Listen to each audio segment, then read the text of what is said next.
Well, hello there, my fellow rushers. How are you doing today? King Rexy here. And today we have another hero design that was created by ToniKaiserStellar618. Now, his hero design, Sphaxitarius, which was a hero design for Kingdom Rush Origins, was reviewed last week. And I really wanted to get into other hero designs that are created by other people, but this one that he sent to me was pretty interesting in particular, so I decided to review him because he is pretty interesting. As you can see, this is a new hero concept for Kingdom Rush Frontiers, and the name is Bellicus, the one divinely powered warrior. Alright, well, that's a pretty promising title. This seems to be, I would assume that this is going to be a pretty darn interesting hero, and definitely a strong one. I mean, it's a divinely powered warrior, so you would expect something very strong, right? Well, we'll see, but before that we have some lore that we have to get through. It's not a lot, but it's a little bit more than the average amount of lore that I get in most hero designs that I get sent, so yeah. I feel like this is a good amount, so without any further ado, let's dive into his lore and see what we have here. What do we have to work with?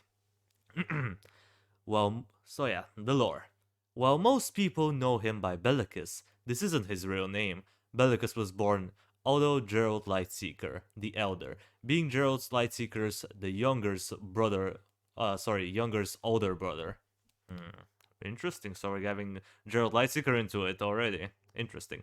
Bellicus was a normal kid, albeit an abnormally strong and militant one, until one fateful day when he was kidnapped at a young age by an orc patrol sent by Vesnan to massacre the town of Otto.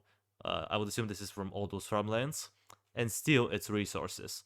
Otto was well defended, and no massacre or mass murder occurred. Just a battle that led to the orcs being driven back. However, the orcs had managed to steal Gerald with them, either for fun or because Vesnan had a vision that this very child would one day become the greatest human warrior who ever lived, and wanted him to fight for him. During his time in Valardru, Valardru, I think that's how you pronounce this. He was he was he was mentored in person by Vesdan, which reinforced the theory that Vesdan had some sort of knowledge on him, on the ways of war, dark magic, and of course, he had his soul tainted for incredible power, on his way to become a Dark Knight, and a very high-ranking one at that, possibly even earning the title of Dark Slayer one day. Interesting.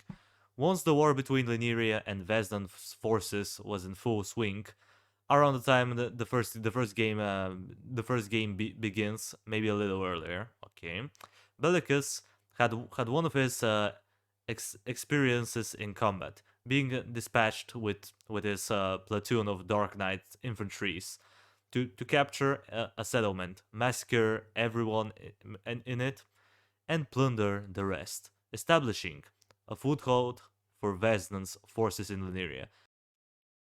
This was Bellicus's first real combat experience, which happened to him as a teen. He already widely regarded as exponentially strong and skilled in combat by his commanders. He was able to rank up an alleged whopping 34 enemy soldiers kills during the first day of the operation, which must have been a huge achievement for a teen who probably was still a virgin and never took drugs.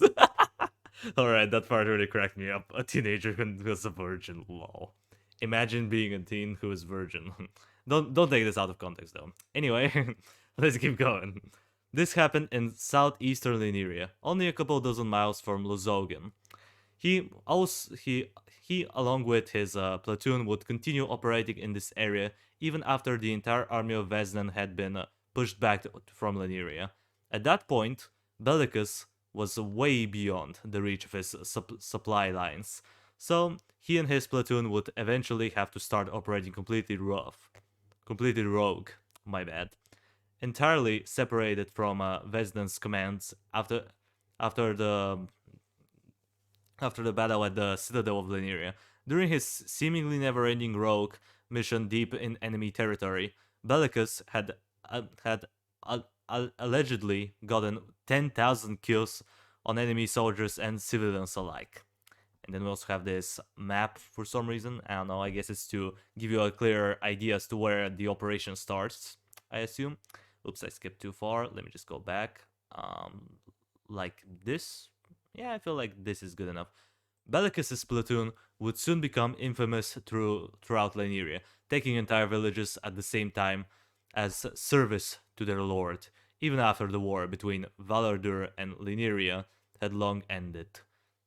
What's crazy is that people didn't even know what was what was murdering so many thousands of people, since no one who ever witnessed an attack from them after they've gone rogue ever lived to tell the tale. So theories varied from being a plague, a dragon, or other forms of superly destructive beasts, or even an evil spirit that punished people for their sins. One day, a member of his platoon infiltrated a town in order to gather information about it, in order to know how to go about an attack that they were planning.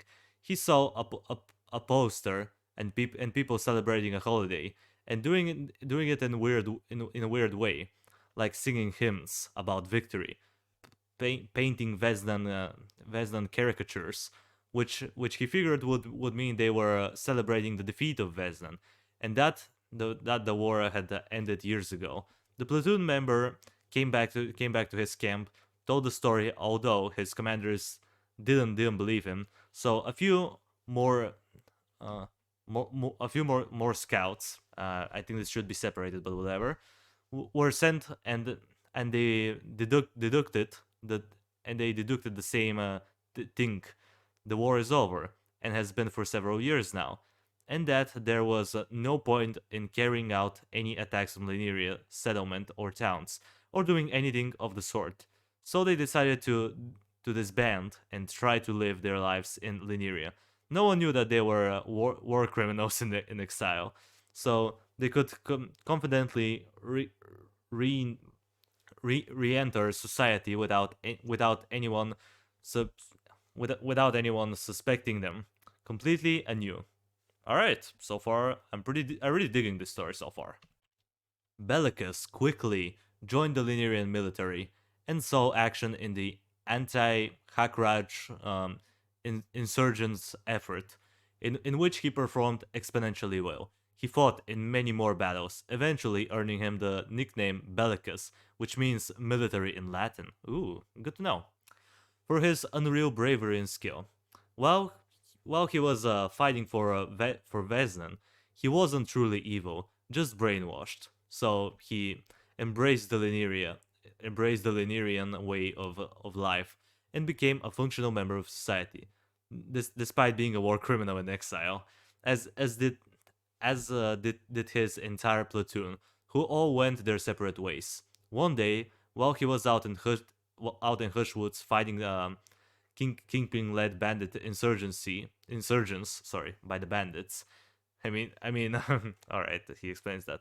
By bandits, I mean all the enemies from the Rise of Bandits mini campaign from Kingdom Rush 1. All right, so now we have a little bit of a better idea as to what enemies he was facing off. Okay. He realized that the battle was getting dangerously close to the town where he knew his family lived in, but they didn't know that he had come back. He saw that a group of bandits was heading straight for that town, probably to murder everyone in in it or hold it hostage. He knew he couldn't just run after them and stop them because he the bandits had all right. I think that's a little bit wrong, but whatever. Because the bandits had specifically made a maneuver to block his force from trying to cut the other bandits off. Bellicus at this point started to pray that his family wouldn't be hurt, which they were almost guaranteed to. In an act of both divine mercy and approval of his attempts at redemption. While we didn't talk about this before, it should be obvious that Bellicus is seeking redemption for his crimes. So here you go. The the gods the gods spared his family and the village by striking the bandits with a tornado on their way.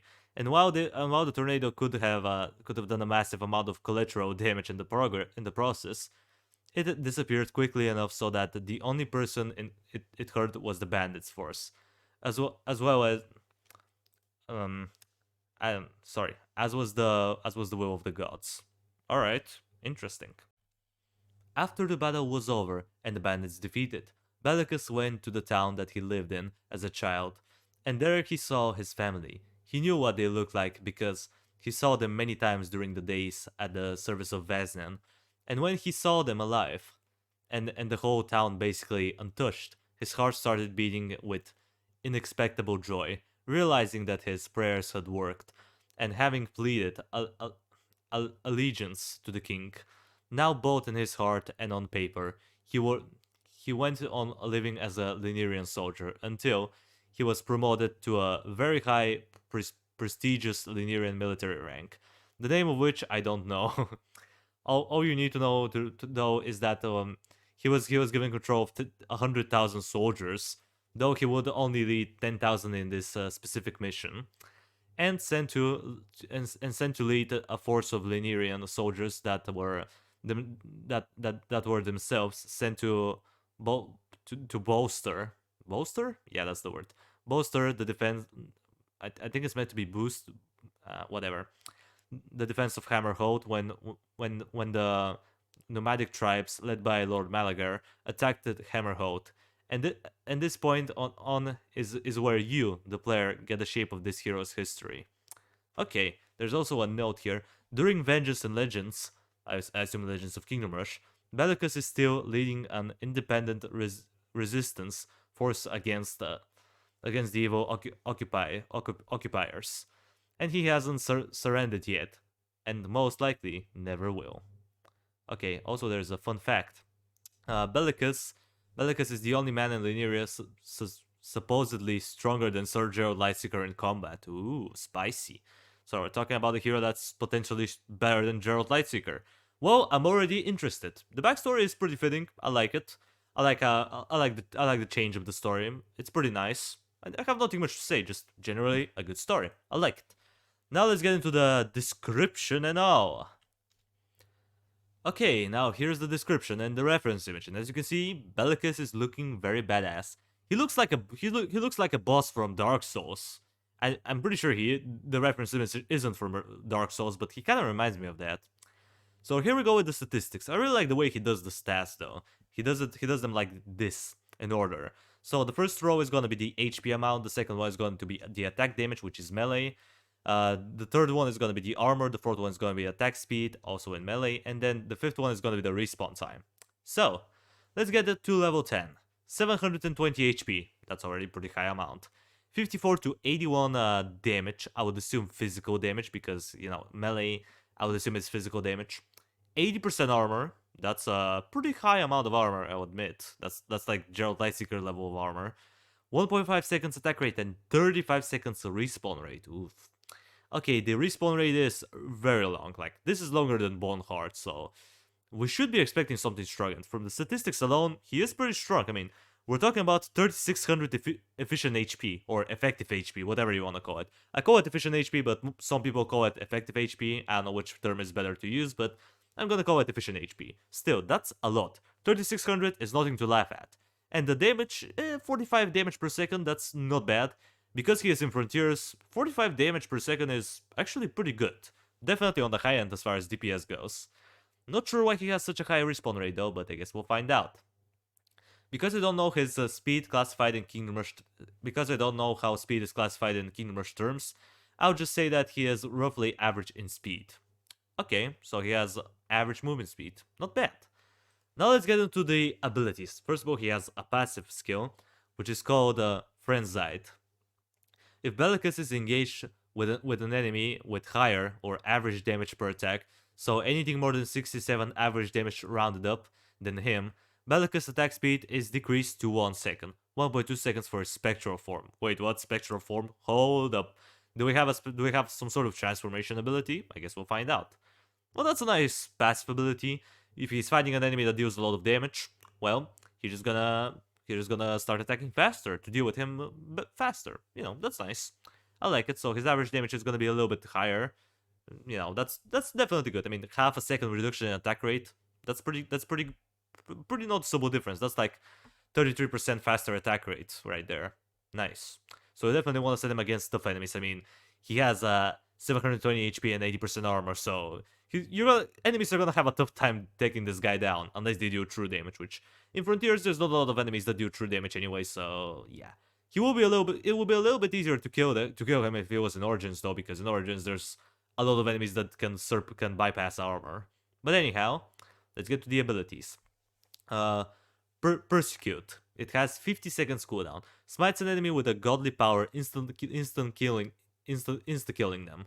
Deals 500, 1000, and then 1500 true damage to bosses and releases. This skill cannot be dodged or blocked by enemies. If the enemy slain has more than double than of Bellicus' max HP at the time the skill is executed, Bellicus will heal to full HP. Okay, well that's interesting. Also, notification. Ignore that. So, as I was saying, this is interesting. It's a pretty long cooldown for an insta kill though, like 50 seconds. I feel like it's a little bit too harsh. I mean, come on, give it like 30 seconds or 40 seconds. I'll be fine with that. But 50, I don't know. But then again, it deals a ton of damage to bosses, kind of like the Vindicator. Yeah, this ability really reminds me of the Vindicator. Insta-killing any enemy and doing a huge amount of damage to bosses. But you also have this gimmick where if the enemy has more HP, a certain amount of if certain conditions are met, Bellicus is gonna fully heal. So yeah, I can see this being useful, but I don't know if he's ever going to die.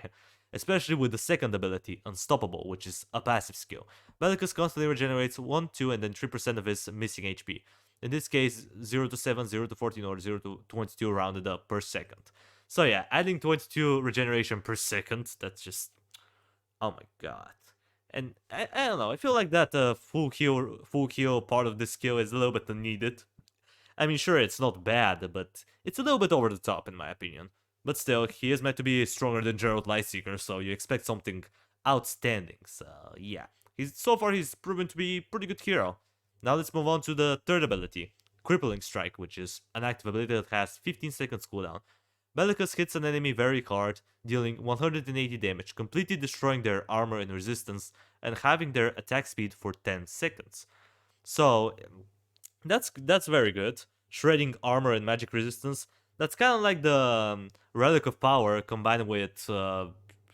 It's kind of this kind of reminds me of the Relic of Power combined with some other ability, but I don't remember which one from the top of my head. But that's pretty good. Doing some decent amount of damage every 15 seconds, completely getting rid of the armor and reducing the attack speed of an enemy. That's pretty dope. Very nice utility skill there. I like it. Moving on to Ultra Spectre, which is a passive ability. And if I remember correctly, this ability was mentioned here. Okay, good to know. Let's get into it. When Bellicus dies, his divinely powered fighting spirit allows him to come back from the dead instantly in an altered supernatural form. This form has the following stats, in the same order as the other stats listed above. Okay, so he turns into another type of unit. That's pretty unique. That's just like the mechanic of the Fallen Knights from the original Kingdom Rush. Whenever they die, they turn into a Spectral Knight with different statistics and new abilities. So this is unique. Let's check out the statistics. So 1080 HP. Holy crap, that's a lot of HP. That's more HP than any hero, really. God damn. That's a lot. 54 to 108 damage. I would assume physical damage again. 80% armor, 1.8 seconds attack rate, and 35 seconds respawn rate. So the efficient HP skyrockets from 3600 to 5400. That is a ton of HP. That is, like, I don't know how to put it in words, man. I mean, in comparison to Gerald Lightseeker, this guy is superior. If you, like, granted, if you add the Shield of Retribution to the mix, Gerald is still tankier, but still, the Shield of Retribution only works in melee combat, and it doesn't work on area damage. You know, Gerald cannot reflect area damage attacks, so theoretically speaking, if you remove the Shield of Retribution, this form is way stronger than Gerald, which is just stupendous. I love it. The damage, funnily enough, it is still 45 damage per second if you do the calculations, so I don't know what's up with that. I don't know if it is intentional or not, but if it is, then cool. So, oh wait, we have a little bit more. This form loses all of Bellicus's active abilities along with the effect of Unstoppable, but gains 3 new abilities which are gradually gained by upgrading this skill to level 3. Oh, so once you upgrade this skill, I would assume the first time you upgrade it, you get the skill. Then the second time you get another ability, and the next time you get another ability. Maybe, or maybe you just get the spectral form without abilities. Just maybe you just get the spectral form without upgrading it. I don't know. I guess we'll find out. Let's see. Okay, Death Aura, a passive skill. All enemies around Bellicus, radius of 240, that's pretty good radius, take a 1 true damage every 1/6 of a second, and are slowed down by 40%. Each enemy in the radius heals Bellicus for 50% of the damage they receive from the aura incrementally, 1 every 1/3 of a second. Ooh, that's interesting. This is like combining Dread Aura with some sort of consistent regeneration. Pretty nice. And because he's a melee unit, he's usually going to be surrounded by at least multiple enemies, so that's pretty pog. Now, even though you don't have the Unstoppable, which is just a pretty nice consistent regeneration, you still have this, which is nice. Just adds on to his crazy efficient HP even more.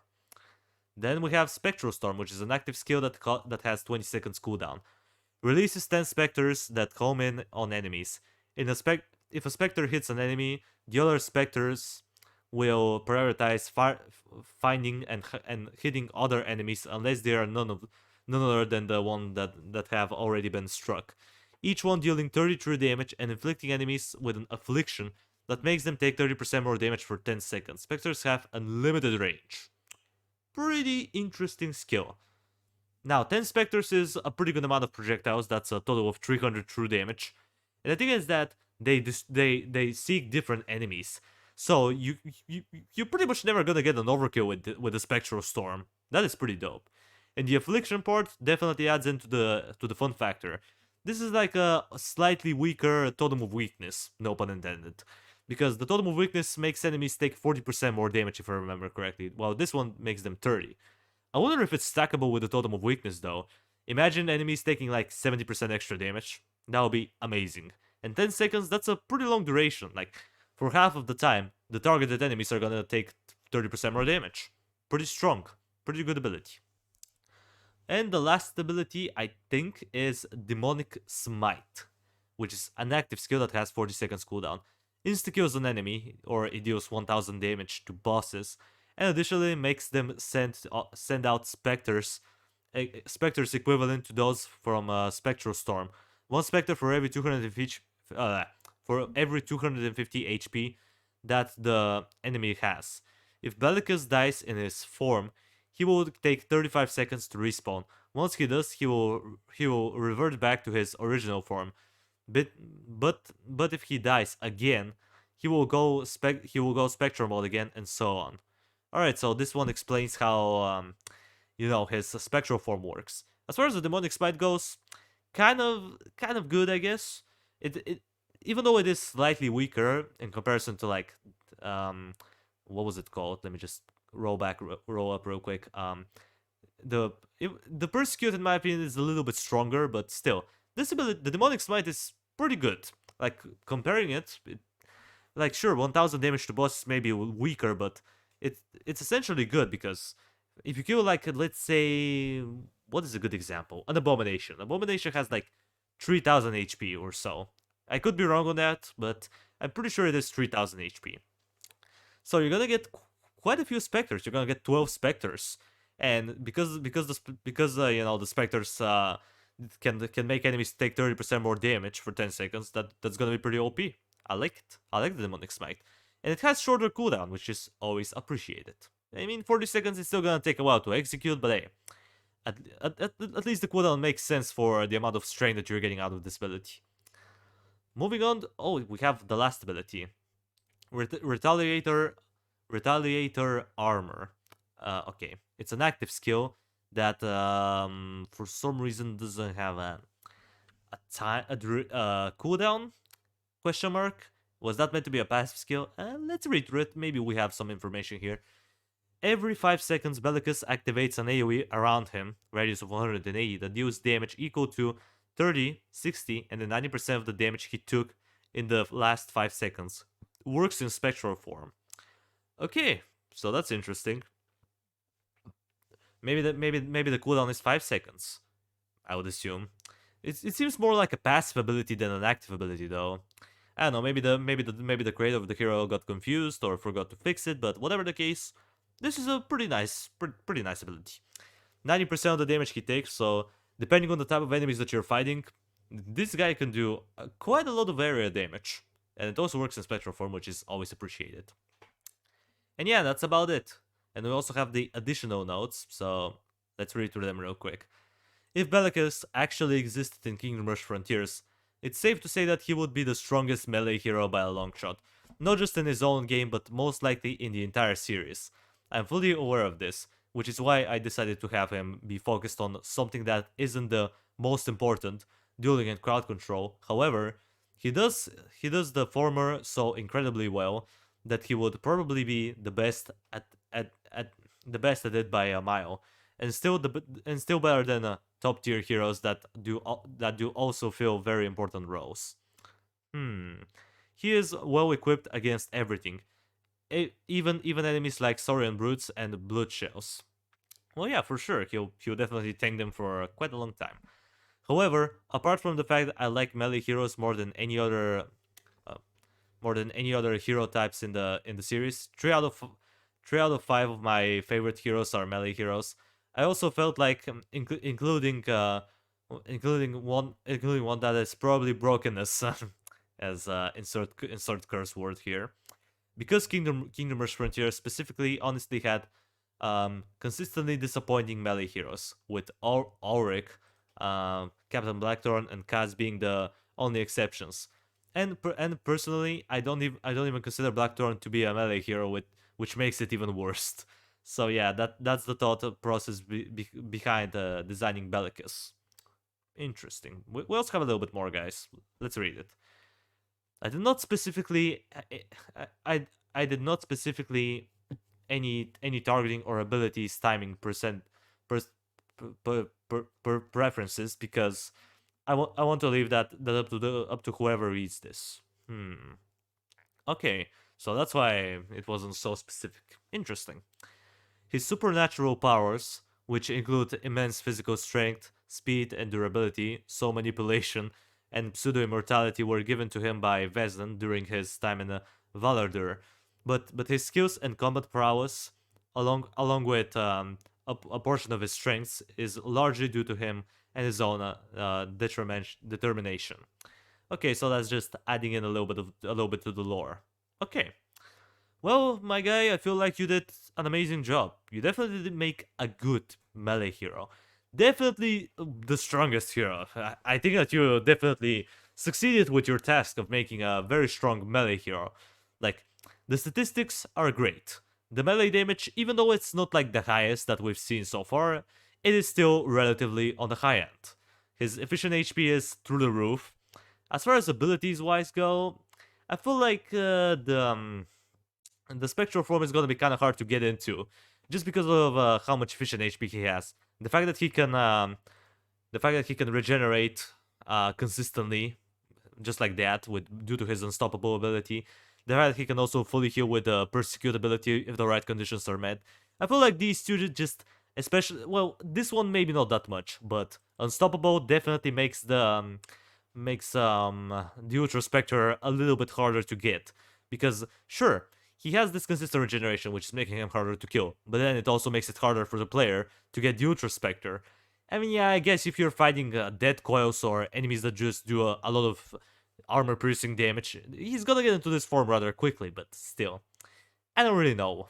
I don't really know if this really helps out the Ultra Spectre. If anything, they kind of work against each other. Unstoppable is trying to make the main hero stronger and more durable, but then again, Ultra Spectre is kind of hard to get into. But still, Ultra Spectre is definitely a strong power. I mean, the efficient HP just skyrockets up to 5400, which is insane. The melee damage, even though it's the same, it is still relatively good. 45 damage per second is nothing to laugh at. As far as the other skills go for the spectral form, I like all of them. That aura kind of I would say it's okay. Spectral Storm definitely a very strong ability. I can see it being useful on many occasions. Demonic Smite definitely interesting. I like the concept behind it. And Retaliator Armor is an interesting ability. I really like it. I don't know. I just appreciate the hero, man. I don't have much to say other than he's definitely a solid 9.5 out of 10. I think that he is not 10 out of 10, but if we're comparing him strictly to melee heroes, I think that he deserves a 10 out of 10. I think that everyone would love this hero. Even though again, I may or may not have some issues with the design of it, but I appreciate the hero for the majority of it. Good job, man. You did an amazing one. I'm By the way, he also has sent me a couple other hero designs, but I'm gonna hold on them for a while because I have a couple other people who want me to review their heroes as well, so I'm gonna get to them next week. And sorry if I ended up messing up some of my words occasionally. That's because I just came out of a live stream with Bellicus and my voice is a little bit worn out, so apologies for it. And yeah, guys, on that note, I think that's a wrap. So, with that out of the way, that's gonna do it for the video. Thank you everybody so much for watching. I appreciate you for sticking around to the end. Subscribe if you want to see more of this content in the future. And while you're at it, drop a like on the video. It means a lot to me. And I will see you in the next video. Until it comes, that was King Rexy, over and out.